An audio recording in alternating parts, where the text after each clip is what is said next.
નમસ્કાર વિદ્યાર્થી મિત્રો, આપણે જે છે એ મનોવિજ્ઞાન એક વિજ્ઞાન તરીકે એમાં આપણે જોતા હતા કે મનોવિજ્ઞાનનો ઉદ્ભવ અને વિકાસ કેવી રીતે થયો, બરાબર? કે ઉદ્ભવ થયા બાદ એનો વિકાસ કેવી રીતે થયો, તો એમાં જુદા જુદા વાદો જે છે અસ્તિત્વમાં આવ્યા અને સૌપ્રથમ જે છે મનોવિજ્ઞાનને પ્રયોગાત્મક મનોવિજ્ઞાન તરીકે સાબિત કરનાર અથવા તો પ્રયોગાત્મક મનોવિજ્ઞાન તરીકે સ્થાપિત કરનાર વિલિયમ વુન્ડ હતા, બરાબર? કે એમણે જે છે વિલિયમ વુન્ડે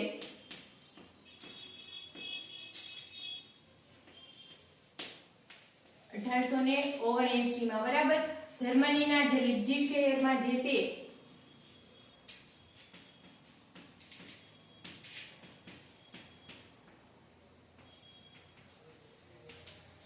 મનોવિજ્ઞાનની પ્રયોગશાળા સ્થાપી અને મનોવિજ્ઞાનને જે છે પ્રયોગાત્મક સ્વરૂપ આપવાનો જે છે એ પ્રયાસ કર્યો હતો, બરાબર?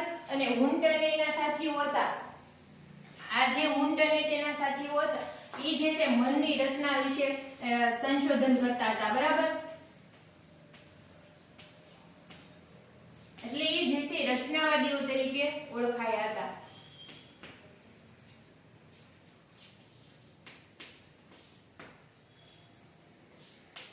વિલિયમ વુન્ડ અને એના જે સાથીદારો હતા એ જે છે મનની રચના સમજવા માટેના પ્રયાસો કરતા હતા, એટલે જે છે રચનાવાદીઓ તરીકે ઓળખાયા હતા. અને એણે જે છે એક પદ્ધતિ આપી હતી. કઈ પદ્ધતિ આપી? આંતરનિરીક્ષણ પદ્ધતિ.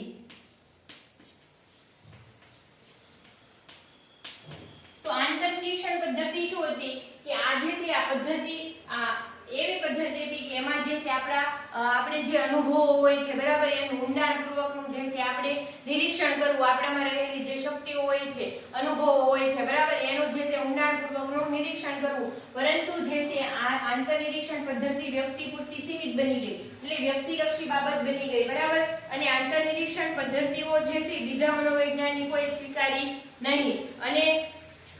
અને જે છે ત્યારબાદ વિલિયમ જેમ્સે છે એ રચનાવાદની સામે જે છે કયો વાદ અસ્તિત્વમાં આવ્યો? કાર્યવાદ, બરાબર? આ જે છે વિલિયમ જેમ્સે એની સ્થાપના કરી.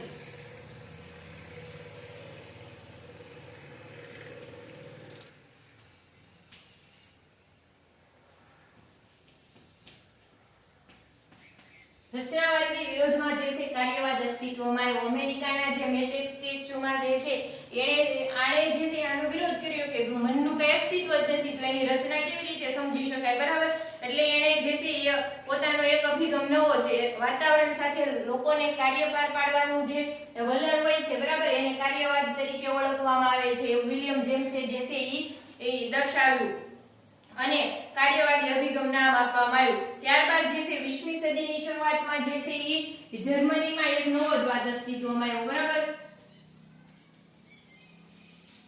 સમષ્ટિવાદ. આ જે છે સમષ્ટિવાદ જે છે એ શું હતું કે કોઈ પણ પ્રત્યક્ષીકરણ, બરાબર, પ્રત્યક્ષીકૃત સંગઠન ઉપર કે આપણે કોઈ પણ વર્તન કરીએ છીએ, બરાબર, તો એના અનુભવો આપણને જે થાય છે તો એ વર્તનના અનુભવો જે છે છૂટક નહીં પરંતુ સમગ્ર એકમ રૂપે થાય છે. દાખલા તરીકે આપણે મકાન તરીકે જોઈએ છીએ, એની રચના જોઈએ છીએ, તો એમાં જે છે કોંક્રીટ, સિમેન્ટ, ઈંટ આવું ઘણું બધું વપરાયેલું હોય છે, લોખંડ, બરાબર. તો આપણે જે છે એને એક મકાન તરીકે જોઈએ છે, પરંતુ ઘણી બધી વસ્તુના સંગઠન રૂપે આ બનેલું હોય છે. એટલે કે આપણો જે અનુભવ હોય છે પ્રત્યક્ષીકરણનો, બરાબર, એ વસ્તુ કરતા કંઈક વિશેષ જોવા મળે છે. આવું સમષ્ટિવાદીઓએ દર્શાવ્યું. અને આ સમષ્ટિવાદીઓ કોણ હતા? હોલર, કોફકા અને વર્ધીમર. વર્ધીમરે જે છે સમષ્ટિવાદનો પાયો નાખ્યો હતો, બરાબર. આ બાજુ જે છે એ સમષ્ટિવાદ અસ્તિત્વમાં આવ્યો, બરાબર, જર્મનીમાં જે છે એના વિરોધમાં આટલા વાદ અસ્તિત્વમાં આવ્યો. ત્યારબાદ જે છે એ વોટસને શું કર્યું? જેબી વોટસન નામના જે મનોવૈજ્ઞાનિક હતા, બરાબર, એણે જે છે એ કોઈ પણ રચનાવાદ અથવા તો કાર્યવાદનો જે છે વિરોધ કર્યો કે મન અને ચેતનાનું કઈ અસ્તિત્વ જ નથી. માત્ર ને માત્ર મનોવિજ્ઞાનને જે છે વિજ્ઞાન તરીકે સ્થાપિત થવું હોય તો કોઈ પણ બાબતો વિજ્ઞાનમાં જે છે જે બાબતો ચકાસી શકાય, જોઈ શકાય, પુનરાવર્તન થઈ શકાય, પ્રયોગો કરી શકાય, બરાબર. એવી બાબતો જે છે મનોવિજ્ઞાનમાં અસ્તિત્વમાં હોવી જોઈએ. તો એવી બાબત કઈ છે કે વર્તન છે, બરાબર. એટલે જેબી વોટ્સને છે વર્તનવાદ આપ્યો, બરાબર, કે વર્તનને જોઈ શકાય છે, માપી શકાય છે, બરાબર, કે એનું જે છે અન્ય લોકો દ્વારા ચકાસણી પણ થઈ શકે છે.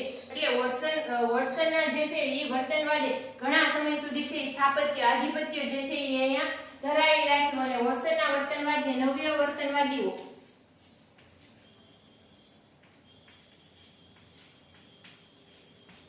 સ્કિનર, ટોલમેન અને ગ્રથી, બરાબર, આ લોકોએ શું કર્યું કે આગળ વધાર્યો. વોટ્સને જે છે ઈ માત્ર ને માત્ર સ્ટિમ્યુલન્સ રિસ્પોન્સ ની થિયરી આપી કે જેવી રીતે ઉદ્દીપક ઉત્પન્ન થાય છે એટલે તરત જ પ્રાણી છે પ્રતિક્રિયા આપે છે. પરંતુ નવ્ય વર્તનવાદીઓ છે એ શું આ થિયરી આપી, બરાબર, વર્તનવાદને આગળ વધારતા. એટલે કે વ્યક્તિ જે છે પ્રતિક્રિયા આપે છે પરંતુ ઓર્ગેનિઝમ એટલે કે વાતાવરણને ધ્યાનમાં રાખીને જ પ્રતિક્રિયા આપે છે. ઉદ્દીપક પ્રતિક્રિયા. વોટ્સને એવું કીધું કે આપણી ઉદ્દીપક આપણી સમક્ષ આવે છે એટલે પ્રતિક્રિયા આપે છે અને આ ઉદ્દીપક પ્રતિક્રિયાના જોડાણ તરીકે વર્તન અસ્તિત્વમાં આવે છે, જેને જોઈ શકાય છે, ચકાસી શકાય છે, એના પર પ્રયોગો થઈ શકે છે, બરાબર. એટલે વર્તનવાદ જે છે જેબી વોટ્સન દ્વારા આપવામાં આવ્યો. પરંતુ ત્યારબાદ જે છે નવ્ય વર્તનવાદીઓ હતા, એમની સાથે સંકળાયેલા એમના સાથીઓ હતા, બરાબર, એટલે કે શિષ્યો તરીકે કાર્ય કરતા હતા. એવા લોકો એ છે નવ્ય વર્તનવાદીઓ કહેવાયા, બરાબર. નવ્ય વર્તનવાદીઓ એટલા માટે કહેવાયા કે એણે જે છે એ વોટ્સનની થિયરીમાં છે ચેન્જીસ કરી. જેમ જેમ સંશોધનો કરતા ગયા એમ એમ એને ખબર પડી કે માત્ર ને માત્ર ઉદ્દીપક પ્રતિક્રિયાના જોડાણથી છે વર્તન અસ્તિત્વમાં આવતું નથી, બરાબર, પરંતુ આના માટે જે છે વાતાવરણ પણ જરૂરી છે.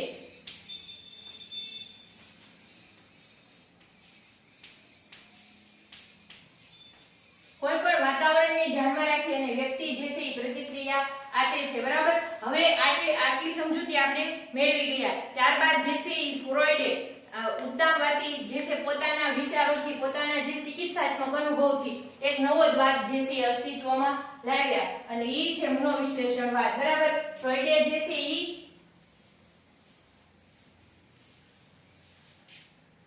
એક નવો જ વાદ અસ્તિત્વમાં આવ્યો, બરાબર.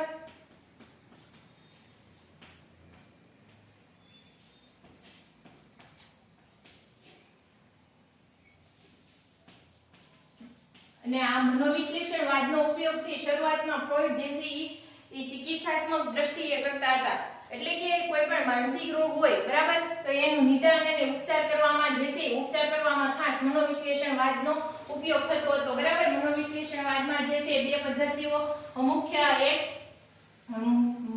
કહી શકાય. એક છે સ્વપ્ન વિશ્લેષણ અને બીજી છે મુક્ત સાહચર્ય પદ્ધતિ, બરાબર. આ બે પદ્ધતિ દ્વારા જે છે ફ્રોઈડ પોતે તબીબી હતા, બરાબર, અને તબીબી વ્યવસાયને લીધે એની પાસે ઘણા બધા દર્દીઓ આવતા હતા. એ બધા દર્દીઓ જે છે એ કંઈક ને કંઈક સમસ્યા લઈને આવતા. એટલે એણે જે છે એવું કીધું કે કોઈ પણ શારીરિક તકલીફ માટે માનસિક કારણ જવાબદાર હોય છે અને એવા માનસિક કારણ જવાબદાર હોય છે જે એની દમિત ઈચ્છાઓ થઈ ગઈ હોય છે, બરાબર. એટલે કે જે વ્યક્તિઓ જે પોતે જાગ્રત અવસ્થામાં જે છે એ પોતાની કોઈ પણ ઈચ્છા પૂર્ણ ન કરી શકે એટલે એ ઈચ્છાઓ ક્યાં જતી રહે, ધીમે ધીમે જે છે એ અજાગ્રત મનમાં જતી રહેતી હોય છે, બરાબર. અને અજાગ્રત મનની ઈચ્છાઓ છે કોઈ પણ એવું સારું સ્વરૂપ ધારણ કરી, આપણને ગમે એવું સ્વરૂપ ધારણ કરી, સ્વપ્ન હોય છે અથવા તો એવું કોઈ પણ કારણ હોય છે એના લીધે જે છે એ બહાર આવતી હોય છે. જો એવી રીતે બહાર ન આવી શકે તો બીમારીના સ્વરૂપે પણ બહાર આવતી હોય છે. એટલે કે અજ્ઞાત મનમાં જે છે વધારે સમય સામગ્રી ટકી રહેતી નથી, કોઈના કોઈ સ્વરૂપે બહાર તો આવે છે. એટલે ફ્રોઈડે જે છે મનોવિશ્લેષણવાદનો ઉપયોગ પહેલા તો માનસિક રોગને મટાડવામાં કરતા હતા. હવે જોઈએ કે ફ્રોઈડે માનવ વર્તનને અજાગ્રત ઈચ્છાઓ અને સંઘર્ષના ગતિશીલ પ્રગટીકરણ તરીકે ઓળખાવ્યું. તેમણે મનોવિશ્લેષણને માનસિક રોગને સમજવાની અને ઉપચાર કરવાની પદ્ધતિ તરીકે રજૂ કર્યું. શરૂઆતમાં જે છે ફ્રોઈડે મનોવિશ્લેષણને જે છે માનસિક રોગને સમજવા અથવા તો ઉપચાર કરવા માટે રજૂ કર્યું હતું. અને ત્યારબાદ જે છે જ્યારે મનોવિશ્લેષણવાદ એમ જણાવતો હતો કે માનવી માનવીની અજાગ્રત ઈચ્છાઓને કે સુખ પ્રાપ્ત કરવાની ઈચ્છાઓ ખાસ કરીને જાતિ ઈચ્છાઓથી પ્રેરિત થાય છે, બરાબર. અને ફ્રોઈડ જે છે એમ જણાવતો હતો કે માનવીની કોઈ પણ ઈચ્છા હોય ને સુખ પ્રાપ્ત કરવા માટેની ઈચ્છા હોય છે અને એનાથી જે છે એ પ્રભાવિત થાય છે અને એમાં તે ખાસ કરીને જાતિ ઈચ્છાઓ, બરાબર. જો એનું જે છે દમન કરવામાં આવે તો એ જે છે વિકરાળ સ્વરૂપે બહાર નીકળે છે. એના કારણે જે છે રેપ છે, બળાત્કાર, આવા કિસ્સાઓ અસ્તિત્વમાં આવતા હોય છે. પરંતુ એમાં જે છે ફ્રોઈડે માનવતાનું જે છે કાંઈ પણ મહત્વ રાખ્યું નહીં, બરાબર. એટલે એના વિરોધમાં જે છે એક માનવવાદી અભિગમ અસ્તિત્વમાં આવ્યો, બરાબર. ફ્રોઈડના વિરોધમાં એક માનવવાદી અભિગમ અસ્તિત્વમાં આવ્યો. એવું ન હોય કે દર વખતે જે છે વ્યક્તિ પોતે પોતાની ઈચ્છા પૂરી કરવા માટે દરેક વર્તન કરતો હોય છે. અને એને જે છે પોતાને માનવવાદી અભિગમે જે છે પોતાના જે છે વિચારો હોય એને એક વિધાયક સ્વરૂપ આપ્યું, બરાબર. માનવનું જે છે એક વિધાયક સ્વરૂપ દર્શાવ્યું અને એમાં જે એવું કીધું કે કોઈ પણ વર્તન જે છે સુખ પ્રાપ્તિ કરવા માટેનું હોઈ શકે એવું હોતું નથી, પરંતુ ઘણા વર્તન જે છે એક માનવતાના નાતે પણ કરવામાં આવતા હોય છે. એટલે માનવવાદી અભિગમ અસ્તિત્વમાં આવ્યો. કાર્લ રોજર્સ, અબ્રાહમ મેસ્લો જેવા માનવવાદીઓએ માનવીની ઈચ્છા શક્તિ અને આ માનવવાદી અભિગમ કોણે આપ્યો? કાર્લ રોજર્સ,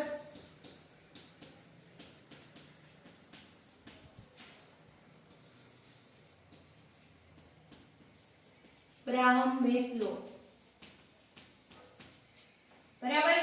એને જે છે એક માનવના વિધાયક સ્વરૂપે સ્વતંત્રતા, ઈચ્છા શક્તિ, આ ઉપરાંત જે છે આંતરિક સંભાવના, વિકાસ અને આગળ વધવાની કુદરતી ઈચ્છા પર ભાર મૂક્યો. કાર્લ રોજર્સ અને અબ્રાહમ મેસ્લોએ પોતાનો એક નવો અભિગમ અસ્તિત્વમાં લાવ્યો, બરાબર. મનોવિશ્લેષણવાદની સમક્ષ એણે કીધું કે અજાગ્રત ઈચ્છાઓ હોય છે. મોટાભાગે ફ્રોઈડે જે છે ચિકિત્સાત્મક અનુભવને આધારે, તબીબી અનુભવને આધારે પોતાની જે છે દમિક ઈચ્છા હોય લોકોની અથવા તો અજાગ્રત ઈચ્છાઓ હોય, સુખ પ્રાપ્ત કરવાની ઈચ્છા હોય, બરાબર. તો એ જે છે પૂરી ન થાય ને એના કારણે જે છે ઘણી વખત માનસિક રોગ અસ્તિત્વમાં આવે. આખું મોડેલ એને રજૂ કર્યું, બરાબર. પરંતુ એને જે છે માનવની આંતરિક જે શક્તિ હોય, ઈચ્છા શક્તિ હોય, સ્વતંત્રતા હોય કે પોતાની જે કુદરતી બાબતો હોય, બરાબર, એના પર જે છે ભાર મૂક્યો નહીં અથવા તો અવગણી. એટલા માટે જે છે માનવવાદીઓએ શું કર્યું કે માનવની જે શક્તિ હોય તો એને એક વિધાયક સ્વરૂપમાં રજૂ કરી. કાર્લ રોજર્સ અને અબ્રાહમ મેસ્લો જે છે માનવતાવાદી મનોવૈજ્ઞાનિક તરીકે ઓળખવામાં આવે છે અને આગળ વધવાની કુદરતી ઈચ્છા પર ભાર મૂક્યો. તેમણે દલીલ કરી કે વર્તનવાદ વાતાવરણથી પ્રભાવિત થતા માનવીના વર્તન પર ભાર મૂકે છે, ત્યારે માનવીની સ્વતંત્રતા અને પ્રતિષ્ઠાની અવગણના કરી માનવ વર્તનને વધારે યાંત્રિક બનાવી દે છે. આ ઉપરાંત જે છે ફ્રોઈડના જે નકારાત્મક ખ્યાલને તો એણે વિધાયક સ્વરૂપે રજૂ કર્યો, સાથે સાથે વર્તનવાદનો પણ છે એણે વિરોધ કર્યો અને એવું કીધું કે વર્તનવાદ જે છે માત્ર ને માત્ર ઉદ્દીપક સામેની પ્રતિક્રિયાથી વર્તનને વધારે યાંત્રિક બનાવી દે છે, બરાબર. તો એમાં જે છે એ કોઈ પણ વ્યક્તિની જે સ્વતંત્રતા હોય છે, એની જે આગળ વધવાની શક્તિ હોય છે એના પર ભાર મૂકવામાં આવતો નથી. એટલે વર્તનવાદીઓ જે છે એ વર્તનને યાંત્રિક રીતે રજૂ કરે છે. આ ઉપરાંત જે છે એની સ્વતંત્રતાની અને પ્રતિષ્ઠા જે હોય છે, બરાબર, એની અવગણના કરવામાં આવે છે કે દરેક વ્યક્તિ ઉદ્દીપક રજૂ થાય એટલે વ્યક્તિ પ્રતિક્રિયા કરે અને આ ઉદ્દીપક પ્રતિક્રિયાનું જોડાણને વર્તન તરીકે ઓળખવામાં આવે. તો આવું વર્તન કેવું વર્તન કહેવાય? યાંત્રિક વર્તન કહેવાય, બરાબર. કેમ કે એક વસ્તુ ઉત્પન્ન થાય એટલે રિસ્પોન્સ ડાયરેક્ટ આવે છે, બરાબર. તો યાંત્રિક છે. તો આપણે પણ પ્રકાશ કરવો હોય તો આપણે છે એ સ્વિચ ઓન કરીએ એટલે પ્રકાશ ઝડપથી થાય છે. તો આ યાંત્રિક બાબત થઈ ગઈ, બરાબર, કે યંત્રો દ્વારા. તો વર્તનને પણ એવું જ વર્તનવાદીઓએ સાબિત કર્યું હતું. એટલે એના વિરોધમાં જે છે એ માનવતાવાદી જે અભિગમ ધરાવનાર મનોવૈજ્ઞાનિકો છે એને વિરોધ કર્યો, બરાબર. કે કોઈ પણ વ્યક્તિની જે છે સ્વતંત્ર ઈચ્છા શક્તિ અને પ્રતિષ્ઠા એને ક્યાંય ધ્યાનમાં રાખવામાં આવતી નથી અને યાંત્રિક બનાવી દે છે. આમ જુદા જુદા અભિગમોએ આધુનિક મનોવિજ્ઞાનના ઇતિહાસ અને વિકાસમાં અનેક સંભાવનાઓને જન્મ આપ્યો, બરાબર. આમ જે છે જુદા જુદા અભિગમો, બરાબર, વર્તનવાદ જે છે, રચનાવાદ, કાર્યવાદ, મનોવિશ્લેષણવાદ, આ માનવતાવાદ, બરાબર, આ બધા અભિગમોએ જે છે મનોવિજ્ઞાનને એક સંશોધન માટે નવા પ્રશ્નોને જન્મ આપ્યો, અનેક સંભાવનાઓને જન્મ આપ્યો. આ અભિગમે પોતાની વિશિષ્ટ બાબતો પર પ્રકાશ પાડ્યો અને આપણું ધ્યાન મનોવૈજ્ઞાનિક પ્રક્રિયાની જટિલતા તરફ દોર્યું. અને કેટલીક શાખાઓના વિકાસમાં ફાળો આપ્યો, બરાબર. અને આ બધા જ અભિગમોએ જે છે એ મનોવૈજ્ઞાનિક પ્રક્રિયા કેટલી જટિલ છે, બરાબર, એના ઉપર જે છે એ આપણું ફોકસ જે છે મનોવિજ્ઞાનના સંશોધકો તરીકે એક પ્રકારની જે છે દ્રષ્ટિબિંદુ આપણને રજૂ કર્યું અથવા તો દિશા સૂચવી કે આ પ્રકારે જે છે સંશોધનો થઈ શકે છે અને એના કારણે જે છે એ કેટલીક શાખાઓનો વિકાસ થયો, બરાબર. દરેક વાદો જે છે પોતપોતાની આગવી જે છે અભ્યાસની અને સંશોધનની શાખાઓનો વિકાસ કર્યો. એવું નથી કે દરેક વાત જે છે એ પોતે એકબીજાનું ખંડન કરે છે એટલે ક્યાંય અસ્તિત્વ ધરાવતા નથી અથવા તો કંઈ જે છે સંશોધનમાં કામે લાગતા નથી, પરંતુ દરેક વાતનું એક અલગ દ્રષ્ટિકોણ છે, બરાબર. અને દરેક વાત જે છે પોતાની એક આગવી સંશોધન પદ્ધતિ રજૂ કરે છે અને એના કારણે જે છે મનોવિજ્ઞાનમાં ઘણી બધી શાખાઓનો વિકાસ થયો અને ઝડપી વિકાસ થવાનું કારણ પણ આ વાતો જ છે અને એના કારણે એના જ્ઞાનનો ઉપયોગ કરી અને જુદા જુદા જે છે સંશોધનમાં ઉપયોગમાં લેવામાં આવે છે, મનોપચારના ક્ષેત્રોમાં પણ ઉપયોગમાં લેવામાં આવે છે. એટલે દરેક વાતનું જે છે એક આગવું મહત્વ રહેલું છે, બરાબર. આખરે 20મી સદીના ઉત્તરાર્ધમાં બોધાત્મક અભિગમ વિકસ્યો જે આપણને વિશ્વને કેવી રીતે જોઈએ છે તે બાબત પર પ્રકાશ પાડે છે. બોધોને જાણવાની પ્રક્રિયા છે જેમાં વિચારણા, સમજણ, જોવું, યાદ રાખવું અને સમસ્યા ઉકેલનો સમાવેશ થાય છે, બરાબર. આખરે જે છે 20મી સદીના ઉત્તરાર્ધમાં જે છે આ બધા વાત પછી એક બોધાત્મક અભિગમ અસ્તિત્વમાં આવ્યો, બરાબર. બોધાત્મક મનોવૈજ્ઞાનિકો જે છે આલ્બર્ટ એલિસ પોતાની જે છે એક અલગ સંશોધન પદ્ધતિ દર્શાવી અને એને જે છે એ બોધની એક જાણવાની પ્રક્રિયા છે, બરાબર. કે આપણે વિશ્વનું પ્રત્યક્ષીકરણ કેવી રીતે કરીએ છીએ, આપણી આસપાસની જે પરિસ્થિતિ હોય, બરાબર, એનું પ્રત્યક્ષીકરણ કેવી રીતે કરીએ છીએ એ સમજાવવાની કોશિશ જે છે આ બોધાત્મક અભિગમમાં કરવામાં આવે છે, જેમાં વિચારણા, સમજણ, જોવું, યાદ રાખવું અને સમસ્યા ઉકેલનો સમાવેશ થાય છે. બોધાત્મક જે અભિગમ છે એમાં શું વિચારણા, બરાબર, કે આપણે વિચારીએ છીએ કઈ દ્રષ્ટિબિંદુથી વિધાયક યા નકારાત્મક. આ ઉપરાંત જે છે સમજણ, બરાબર, કે આપણી પરિસ્થિતિને આપણે કેવી રીતે મૂલ્યાંકન કરીએ છીએ, કેવી રીતે સમજીએ છીએ. આ ઉપરાંત જે છે યાદ રાખવું, બરાબર, સ્મરણ શક્તિ જે બોધાત્મક પ્રક્રિયા સાથે સંકળાયેલી છે. આવી ઘણી બધી માનસિક પ્રક્રિયાઓનો સમાવેશ બોધાત્મક અભિગમમાં કરવામાં આવે છે. જે આપણી અન્ય માનસિક પ્રક્રિયાઓ વિશ્વ વિશેના આપણા જ્ઞાન સાથે મળીને વાતાવરણ સાથે ચોક્કસ માર્ગે કામ પાર પાડવા માટે આપણને સક્ષમ બનાવે છે. આ બધી માનસિક પ્રક્રિયાઓ છે એ માનસિક પ્રક્રિયાઓ છે આપણા વિશ્વ વિશેના જ્ઞાન સાથે જે છે સમાયોજન સાધી અને આપણે વિશ્વ સાથે કેવી રીતે કામ પાર પાડવું, બરાબર, એની સમજણ વિકસાવે છે અથવા તો આપણને એમાં સક્ષમ બનાવે છે. કેટલાક બોધાત્મક મનોવૈજ્ઞાનિકોએ માનવ મનને કમ્પ્યુટરની જેમ માહિતી પ્રક્રિયા કરનાર સિસ્ટમ તરીકે ઓળખાવી. તેમના મતે મન એ કમ્પ્યુટર જેવું છે જે માહિતી સ્વીકારે છે, પ્રક્રિયા કરે છે, બદલે છે, સંગ્રહ કરે છે અને જરૂર પડે બહાર લાવે છે. તો કેટલાક બોધાત્મક મનોવૈજ્ઞાનિકો હતા એ જેમ આગળ સંશોધન કરતા ગયા એમ એને ખબર પડી કે આપણું જે મન છે એ કેવું છે, એ કમ્પ્યુટર સાથે સંકળાયું, બરાબર. બોધાત્મકવાદીઓએ કે મનને જે છે કમ્પ્યુટર જેવું છે જેમાંથી માહિતી વાતાવરણમાંથી આપણે આજુબાજુના વિશ્વમાંથી શું થાય માહિતી સ્વીકારવામાં આવે છે, જેવી રીતે આપણે કમ્પ્યુટરમાં ડેટા એન્ટ્રી કરીએ છીએ, બરાબર. એની પર પછી જે છે કમ્પ્યુટર પ્રક્રિયા કરે છે તો આપણે જે માહિતી જે પ્રત્યક્ષીકરણ કર્યું હોય વિશ્વમાંથી, બરાબર, તો એ પ્રત્યક્ષીકરણનું જે છે એના ઉપર માહિતી એકત્રિત કરે છે અને એમાં જે આપણા અનુભવો હોય એને ભેગા કરે છે, બરાબર, સંમિશ્રિત કરે છે અને એના આધારે જે માહિતીનું સંગ્રહ કરે છે અથવા તો માહિતી બદલે છે અને એને જે જરૂર પડે બહાર લાવે છે. દાખલા તરીકે આપણે ભણીએ છીએ, જ્ઞાન મેળવીએ છીએ, બરાબર, તો એ પણ જે છે આપણું પહેલાનું જ્ઞાન અને અત્યારનું જ્ઞાનનું સમાયોજન જ છે. પહેલા આપણે કઈ માહિતી મેળવી હતી, સંગ્રહ કરી અને અત્યારે આપણે જરૂર પડે, દાખલા તરીકે આપણે જોઈએ ઇતિહાસ, બરાબર, આપણો જે છે આપણો જે પ્રાચીન ઇતિહાસ જોઈએ તો આપણે કંઈક ને કંઈક આવો ઇતિહાસ ભણી ગયા છીએ, બરાબર. તો અત્યારે જે છે ઇતિહાસ ભણવામાં આવે તો આપણું પૂર્વ જ્ઞાન છે આપણે કામે લગાડીએ છીએ, બરાબર, કેમ કે પહેલેથી જ જે છે આપણા મગજમાં સંગ્રહિત થયેલી બાબત છે અને અત્યારે ઇતિહાસને લગતી આઝાદીના આંદોલન વિષયમાં આપણે જોતા હોઈએ તો આપણે જે છે પહેલા કંઈક ને કંઈક અસહકારનું આંદોલન, દાંડી કૂચ, બરાબર, ચંપારણ સત્યાગ્રહ આ બધા વિશે જે છે એ પ્રાથમિક ધોરણોમાં ભણી ગયા હોઈએ, પરંતુ હવે જે છે એ સ્વતંત્રતા સંગ્રામ, બરાબર, કે આખરે જે છે સ્વતંત્રતા કેવી રીતે મળી, બરાબર, જહાલવાદી નેતાઓ અને મવાળવાદી નેતાઓ વિશે આપણે ભણી ગયા હોઈએ, બરાબર. તો આ લોકોએ જે છે કઈ કઈ ભૂમિકા ભજવી. જો હવે એની ડીપ માહિતી મેળવવાની હોય તો તમારું પૂર્વનું જ્ઞાન જે છે તમે અત્યારે કામે લગાડો. અત્યારની નવી માહિતીઓ હોય બરાબર, સ્વતંત્રતા સંગ્રામની તમે એડ કરો, એમાં તમારું મગજ જે છે કાર્ય કરે, નવી માહિતીઓ સ્વીકારે અને પછી જરૂર પડે જ્યારે તમારે ટેસ્ટ લેવાય અથવા તો પરીક્ષા હોય ત્યારે તમે શું કરો, એને બહાર લાવો બરાબર, આઉટપુટ આપો. જેવી રીતે કમ્પ્યુટરમાં ઇનપુટ અને આઉટપુટ થાય છે બરાબર પ્રોસેસિંગ સાથે, એવી જ રીતે મગજમાં પણ આવી પ્રક્રિયાઓ થાય છે એવું બોધાત્મક મનોવૈજ્ઞાનિકો કહે છે.